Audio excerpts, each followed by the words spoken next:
Salam jumpa saudara-saudara, terlebih teman-teman mahasiswa. Sesudah menyaksikan video ini, saudara-saudara akan mampu memakai Excel untuk mendeteksi masalah heteroskedastisitas, memakai uji Goldfeld-Cohen. Video ini diharapkan dapat melengkapi video kita terdahulu yang berjudul heteroskedastisitas, apa yang terjadi jika varians, residu, atau error tidak konstan. Kita mulai memakai Excel.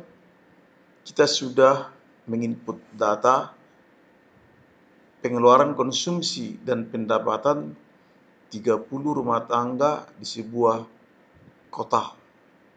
Jelas data ini adalah data cross-section untuk dibedakan dengan data time series. Memang masalah heteroskedastisitas lebih sering dijumpai dalam data cross-section daripada data time series. Teman-teman, uji heteroskedastisitas itu adalah mengenai pemeriksaan apakah varians, residu konstan atau tidak konstan. Sekali lagi, uji heteroskedastisitas itu adalah mengenai pemeriksaan apakah varians, residu yang diperoleh dari suatu persamaan regresi konstan atau tidak konstan. Terkait inilah kita lebih dahulu memperoleh residu dari model regresi, yaitu regresi Y pengeluaran konsumsi pada X pendapatan. Kita estimasi dengan memilih data, kemudian memilih data analisis, kemudian memilih regression, kita klik OK, maka kita dihadapkan dengan kotak dialog ini. Kita isi untuk variabel E, rentangannya adalah ini. Sedangkan untuk variabel independen X, rentangnya adalah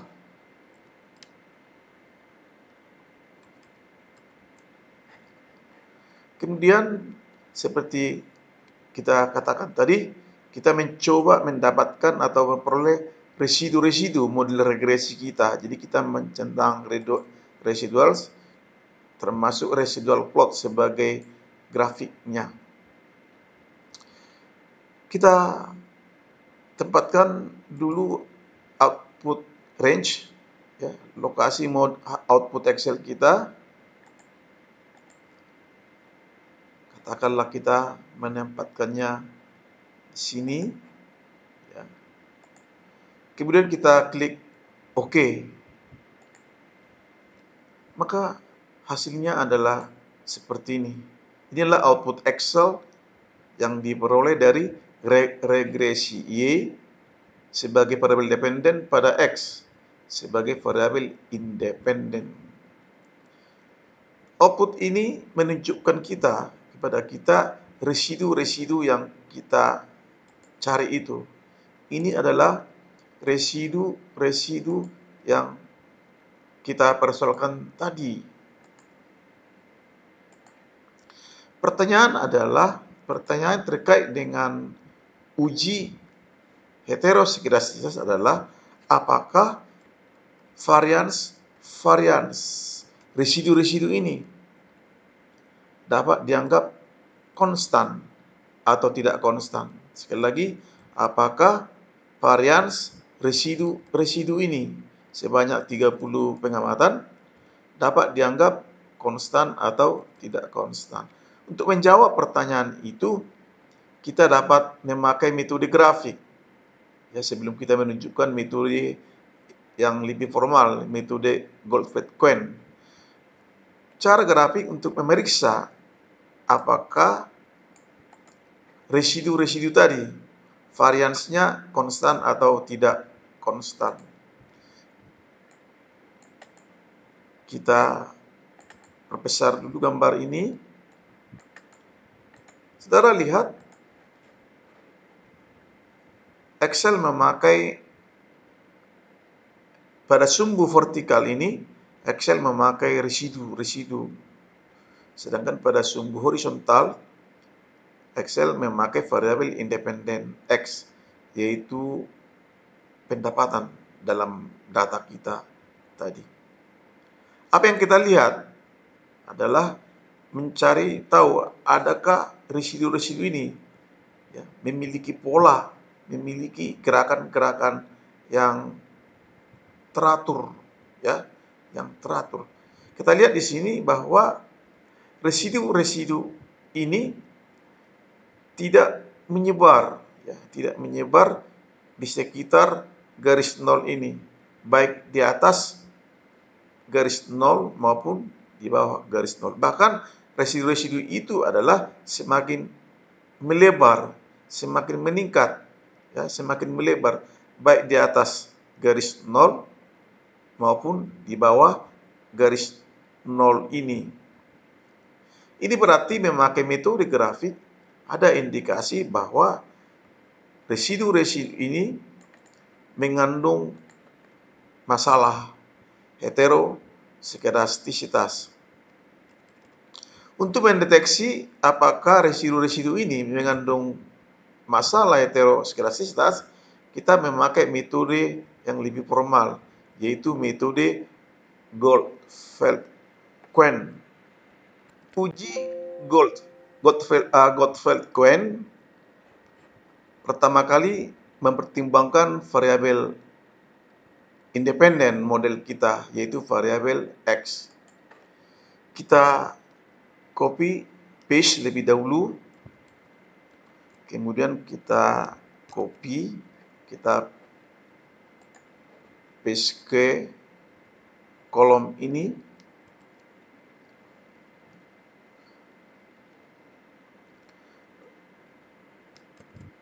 Kita ulang, kita mulai dari X, variabel X, kita copy pastekan ke spreadsheet 2 ini sendiri. Baik, inilah tahapan pertama, kita mempertimbangkan dahulu variabel independen model kita. Kemudian kita urutkan angka-angka ini mulai dari yang terkecil hingga yang terbesar. Dengan bantuan Excel, kita dapat mengurutkan angka-angka tersebut dengan memilih smallest to largest. Ini sendiri, ternyata angka-angka kita sudah tersusun mulai dari yang terkecil hingga yang terbesar. Data ini sama dengan data yang kita tempatkan juga di kolom E ini.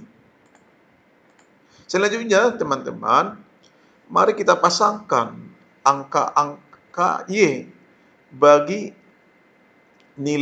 bagi angka-angka X yang sudah kita susun ini sesuai dengan data awalnya. Misalnya, data angka 80 di data awal dipasangkan kepada 55. Ini sendiri. Kemudian angka 85 dari data awal dipasangkan kepada angka 70.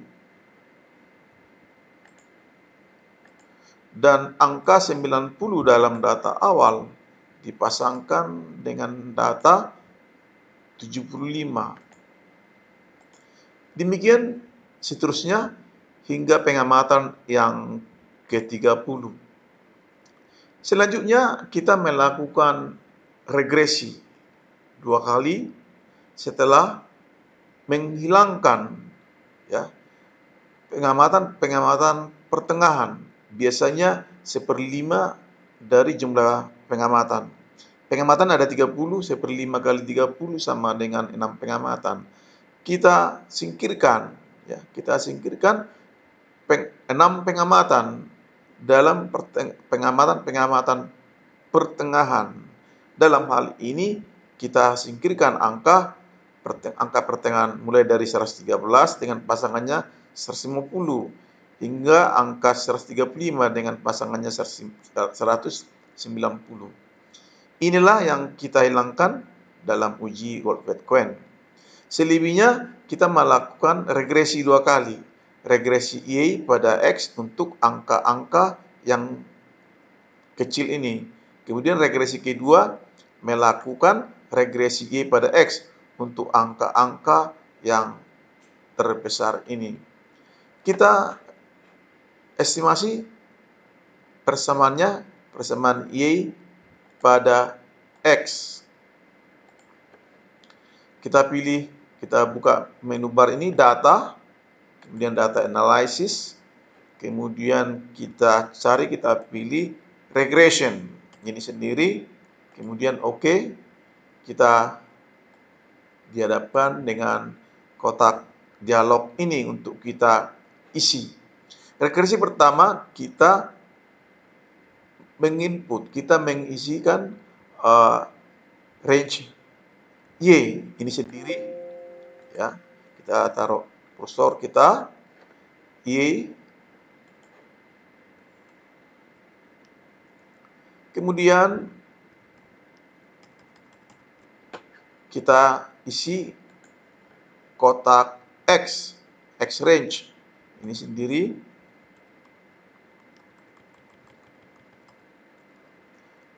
Selanjutnya kita untuk hal ini kita tidak memakai residual plots-nya kita abaikan. Lalu teman-teman kita menempatkan dulu di mana output Excel regresi pertama ini.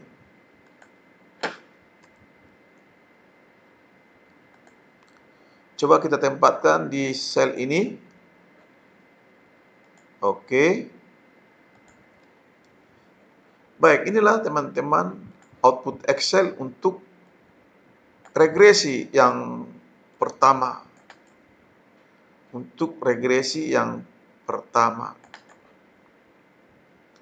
Kemudian regresi yang kedua dengan meregresikan Y pada X untuk angka-angka yang terbesar. Lagi kita buka data, kita memilih data analysis, kita memilih regression. Oke. Kita isi kotak dialog ini untuk angka-angka yang terbesar. Mulai dari angka 120 hingga angka 191. Kemudian untuk data X mulai dari angka 200 hingga angka 270. Demikian kita abaikan dulu residual dengan residual plot-nya. Kita tempatkan hasil Excel kita, katakanlah kita menempatkannya di sini. Kita klik OK.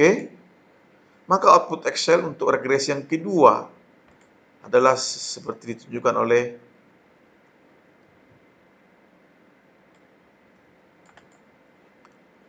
angka-angka ini.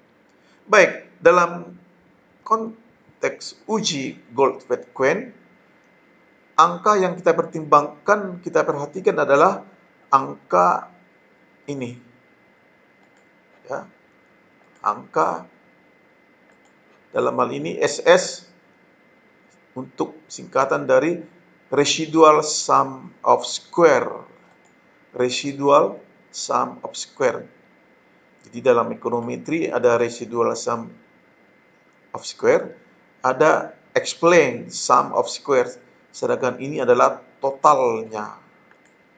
Ya, kita tahu bahwa definisi koefisien penentuan R kuadrat ini adalah regression ini angka ini, rasio angka ini terhadap totalnya. Hasilnya adalah angka R² ini sendiri. Baik, sekali lagi kita lebih memperhatikan residual, yaitu residual sum of square. Katakanlah ini RSS1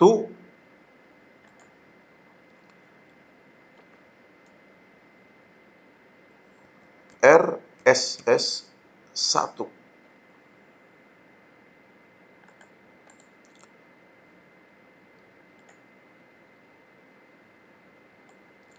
Ini sendiri. Kemudian untuk regresi yang kedua, ya, RSS yang kita cari itu adalah ini sendiri.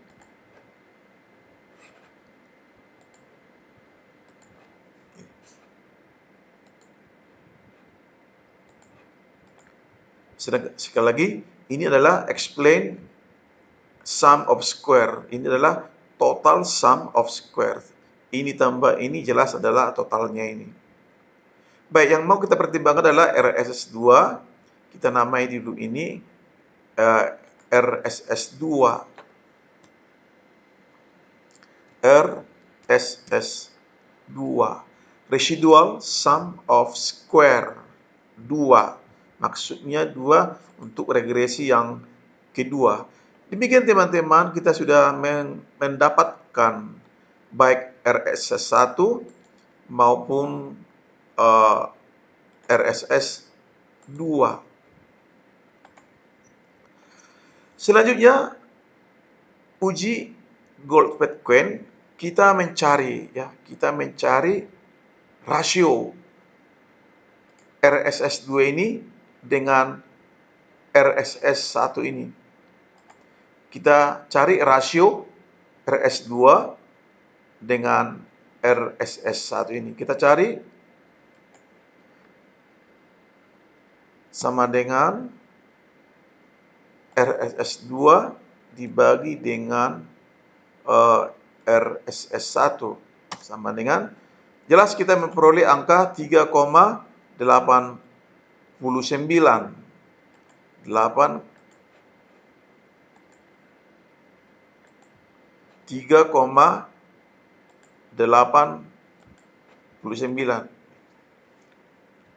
Untuk memutuskan apakah residu-residu yang kita persoalkan tadi mengandung masalah heteroskedastisitas adalah dengan membandingkan. Jadi dalam uji Goldfadt-Quine ini rasio ini ya diasumsikan mengikuti distribusi F. Distribusi F dengan derajat kebebasan DF sama dengan N kurang D kurang 2K kurang 2, di mana D adalah jumlah pengamatan yang dihilangkan, K jumlah koefisien yang diestimasi, dan N adalah jumlah pengamatan. Memakai data kita, maka DF sama dengan 30 kurang 6 kurang 2 kali 2 per 2 sama dengan 10. Dengan mencari di tabel F dengan tingkat signifikansi 5% dan DF, demikian disebut derajat kebebasan untuk pembilang dan penyebut adalah sama sebesar 10. Maka nilai tabel F adalah 2,9782 atau 2,98 dalam dua angka di belakang koma. Akhirnya teman-teman, untuk memutuskan ya, apakah residu-residu mengandung heteroskedastisitas adalah dengan cara membandingkan nilai hitung ini, ya, nilai rasio RSS2 dengan RSS1 ini dengan nilai tabelnya. Kalau angka ini lebih besar daripada angka F tabel, maka kita menolak H0. Berarti ada heteroskedastisitas dalam residu yang kita peroleh tadi. Jadi apa yang kita putuskan ini sejalan dengan metode grafik yang sudah kita jelaskan tadi. Jadi baik metode grafik maupun metode Goldfaden, ternyata residu-residu yang kita persoalkan ini adalah mengandung heteroskedastisitas. Selanjutnya, kita memakai regresi linear berganda sebagai contoh kedua dalam memakai uji Goldfaden. Kita sudah menginput data investasi bruto Y dan penjualan X1 dan indeks produktivitas X2. Dalam bentuk persamaan, Y adalah fungsi daripada X1 dan X2. Dengan kata lain, investasi bruto dipengaruhi oleh penjualan dan indeks produktivitas. Investasi bruto sebagai variabel dependen, sementara penjualan dan indeks produktivitas sebagai variabel independen. Serupa dengan regresi linear sederhana tadi, kita dalam hal ini mencoba memperoleh residu-residu dari regresi Y pada X1 dan X2. Untuk itu, kita pilih data lebih dahulu, kemudian data analysis, kemudian regression, kemudian OK. Ya, dalam kotak dialog ini kita mengisi, ya, kita mengisi rentang Y ini sendiri,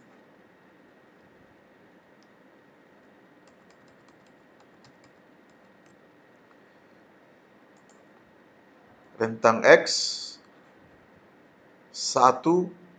dan X2 sekaligus. Dalam Excel kita memblok ini, dan kita abaikan dulu residual, dan dalam hal ini kita mempertimbangkan dulu residual dan grafiknya residual plot. Kemudian teman-teman, kita tempatkan output Excel kita, katakanlah di sini, kita klik OK. Maka inilah hasilnya, output Excel untuk regresi Y pada X1 dan X2. Apa yang mau kita perhatikan adalah residu-residu yang dihasilkan dari regresi Y pada X1 dan X2. Angka itu adalah ini, residual.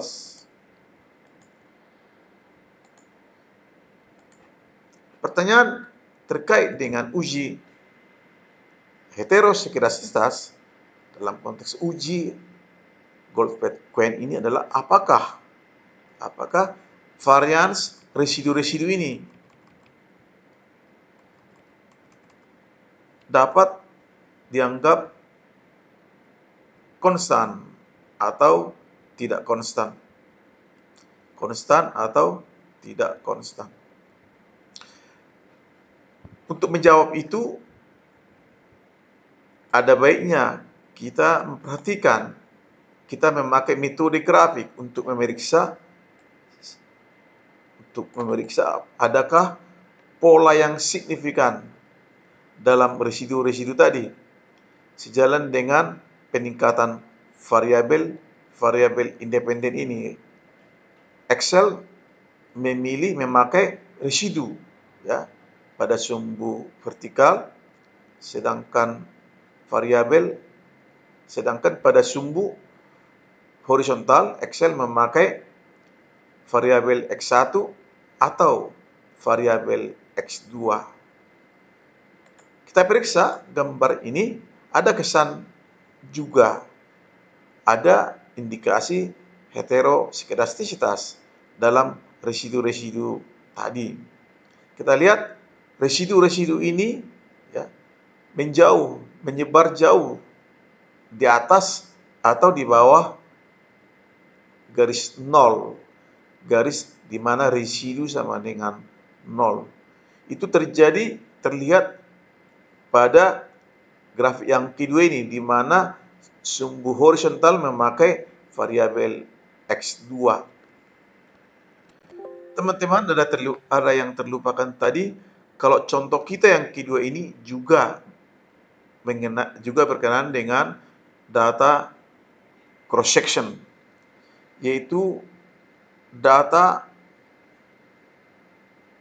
35, ya, data investasi bruto, penjualan dan indeks produktivitas bagi 35 perusahaan dalam sebuah kota. Jadi sekali lagi menyangkut data cross section daripada data time series. Tadi sudah dikatakan bahwa masalah heteroskedasitas lebih sering dijumpai dalam data cross section. Demikian teman-teman, ternyata memakai metode grafik ada indikasi masalah heteroskedastisitas dalam residu ini. Untuk pengujian lebih formalnya, kembali kita memakai metode Goldfeld-Quine untuk memeriksa apakah memang residu-residu itu mengandung masalah heteroskedastisitas. Sama dengan contoh pertama tadi, kita mempertimbangkan variabel independennya.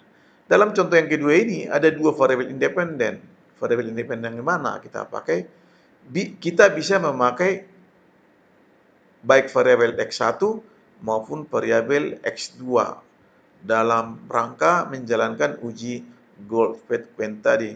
Mari kita pertimbangkan X2 untuk kita urutkan mulai dari yang terkecil hingga data yang terbesar.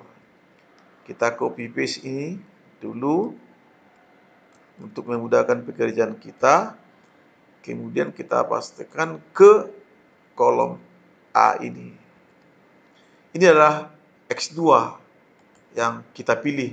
Sekali lagi, bisa kita pilih X1, bisa kita memilih X2. Dalam ilustrasi kita ini, kita memilih X2. Selanjutnya teman-teman, kita urutkan ini mulai dari yang terkecil hingga yang terbesar.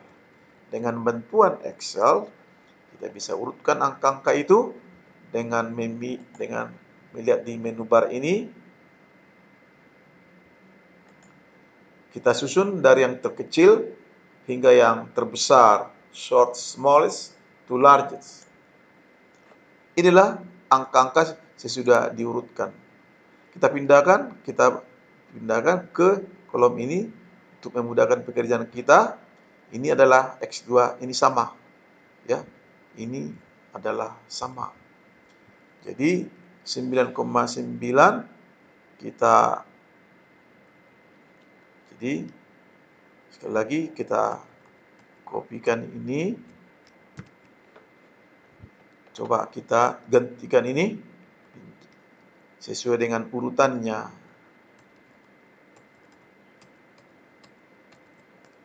Paste. Baik teman-teman, inilah data X2 setelah diurutkan. Kita pindahkan dari kolom A ke kolom E. Selanjutnya, mari kita pasangkan X2 dengan pasangan-pasangannya, baik pasangannya dengan X1 maupun dengan Y dari data awal. Misalnya 9,9 dipasangkan di data awal memakai X1 9,9. Ini saudara lihat 9,9. Kita ulangi dulu. 9,9 data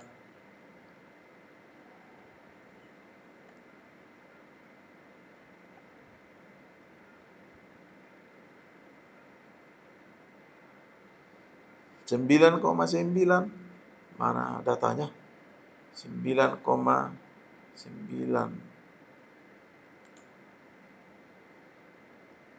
30,2 X2 9,9. Coba kita periksa teman-teman dulu.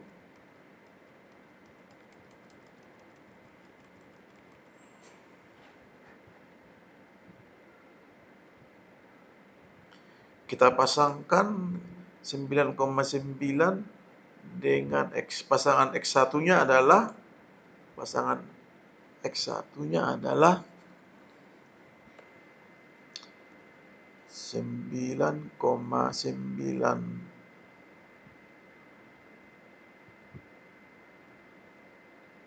Maaf teman-teman. Pasangan X1-nya adalah 100, pasangan Y-nya adalah 30,2. 100 dengan 30,2.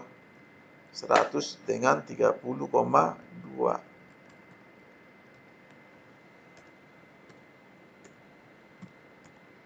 Selanjutnya angka 10. Ya, angka 10 ada 2 kali ini, mari kita cari pasangannya sesuai dengan urutannya. Angka 10 yang pertama, kita urutannya adalah ini sendiri 30,5, 105, 105, 30,5. 105, 105 dengan 30,5.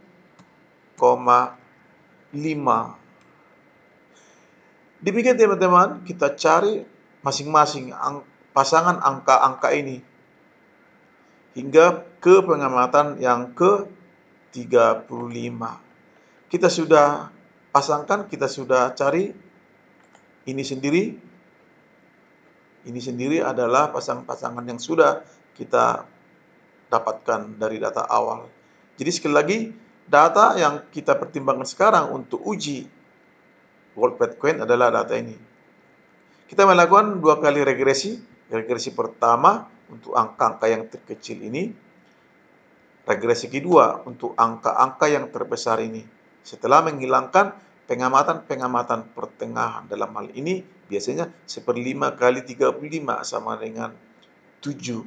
Jadi 35 kurang 7 tinggal 28. Maka pengamatan pertama terdiri dari 14 pengamatan. Angka-angka kedua terdiri atas 14 pengamatan juga. Selanjutnya memakai tahap uji Gold Bitcoin, kita melakukan regresi pertama. Kita pilih data, kita kemudian memilih data analysis, kita cari, kita pilih regression, oke. Kita isi kotak dialog ini.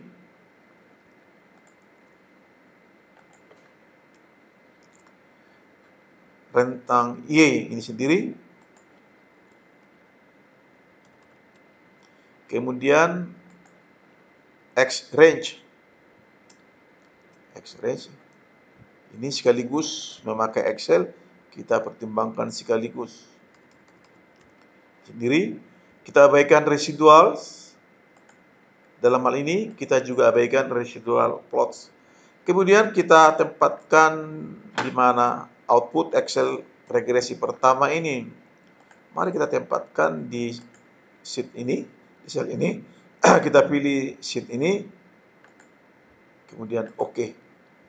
Teman-teman, inilah hasilnya.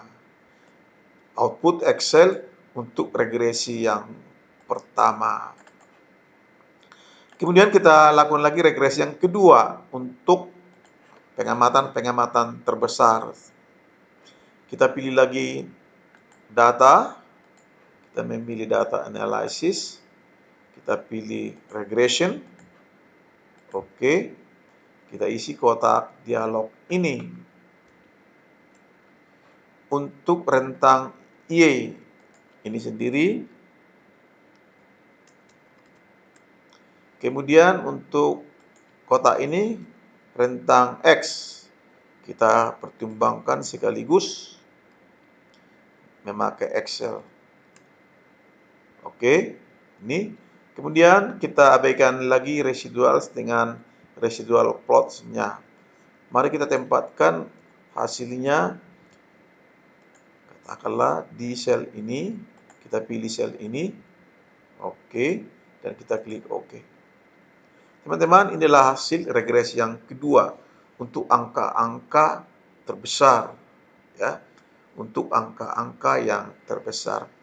Apa yang mau kita perhatikan dalam rangka uji Goldfadt-Quine adalah apa yang disebut dengan residual sum of square. Residual sum of square. Itu dibedakan dengan explain sum of square. Ini adalah totalnya sendiri. Inilah RSS yang kita cari. Kita sebut ini RSS 1. Demikian. Kemudian ini dalam regresi kedua, RSS kedua adalah ini.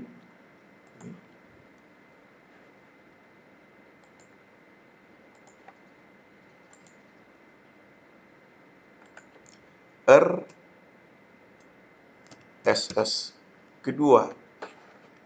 Selanjutnya, tahapan selanjutnya dalam uji Goldfadt-Quine, kita selanjutnya mencari rasio.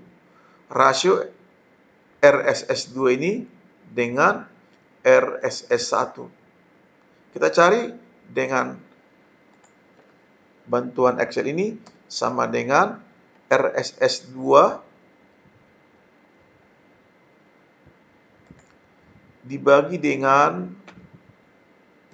RSS 1. Oke, hasilnya adalah 3,23, dua angka di belakang koma. Selanjutnya untuk memutuskan apakah residu-residu yang dihasilkan oleh regresi berganda Y pada X1 dan X2 mengandung masalah heterosklerositas adalah membandingkan nilai F tabel, ya, ini dengan nilai hitung RSS 2, rasio RSS 2 dengan RSS 1. Kita pilih tingkat signifikansi 5% dan derajat kebebasan DF, degree of freedom. Per definisi tadi, N kurang D kurang 2K per 2N jumlah pengamatan, D jumlah pengamatan yang dihilangkan, K adalah jumlah koefisien yang diestimasi. Jumlah pengamatan adalah 35, yang dihilangkan adalah 7. 2K adalah 2 kali 3, karena koefisien ada 3. Jadi 2 kali 3 sama dengan 6, dibagi 2 sama dengan 11. Memeriksa tabel F, maka nilai F adalah 2,8206, 2,82, dua angka di belakang koma.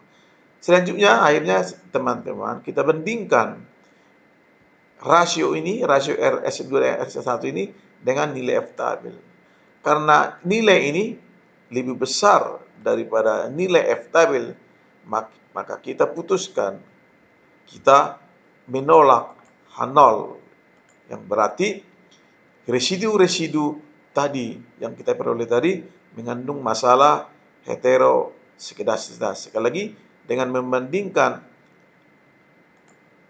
rasio ini RS2 per SS1 dengan nilai F dari tabel F, kalau lebih besar, maka kita menolak H0. Berarti sekali lagi kita putuskan, kalau residu-residu yang diperoleh dari regresi Y pada X1 dan X2 ternyata mengandung heterosklerositas. Jadi sejalan dengan keputusan yang kita peroleh memakai metode grafik. Demikian teman-teman, kita sudah membahas uji Goldfadt-Quine untuk mendeteksi atau mendiagnosis masalah heterosklerositas dalam residu-residu yang dihasilkan oleh regresi.